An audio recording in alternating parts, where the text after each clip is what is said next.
আমার মা।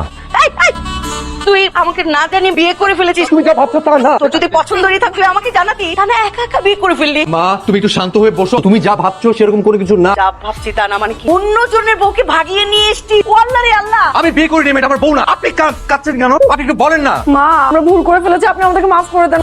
এই মার সাথে এভাবে কেন কথা বলছেন? মা আবার মা। দেখ, মহা যন্ত্রণার মধ্যে পড়লাম। আমি বোঝাচ্ছি এক আর করছে আর এক। একটা মাত্র ছেলে, সে বংশে চুন কালি মাখিয়ে দিল। তোমার ছেলে পালিয়ে গিয়ে বিয়ে করেছে। আরে মা অনেকক্ষণ ধরে কান্নাকাটি করেছেন, গলাটা একদম বসে গেছে। আদা দিয়ে রং চা বানিয়েছি, একটু খান, ভালো লাগবে। এরই মধ্যে রান্নাঘরও চিনে গেলে। চা তো ভালোই বানিয়েছো। Thank you. একটা কথা বলে আপনি যদি কিছু মনে না করেন। জি বলেন। ভুল তো সন্তানরাই করবে, আমরা কোথায় যাব বলেন? এখন থেকে আপনারাই আমার বাবা মা। আমার তো মাও নেই যে মায়ের কাছে যাব। তোমার মা নেই? যাদের মা নেই তাদের আশ্রয় থাকে আমার বুকে। তোমার চাটা কিন্তু ভালো হয়েছে। Thank you. একবার সালাম করি না। না না না, আর সালাম করতে হবে না। বেঁচে থাকো মা, বেঁচে থাকো। আচ্ছা আপনি এসব কি শুরু করেছেন? আপনাকে আশ্রয় দিতে গিয়ে আমি তো নিজে আশ্রয়হীন হয়ে পড়ছি। আপনি একদম চিন্তা করবেন না।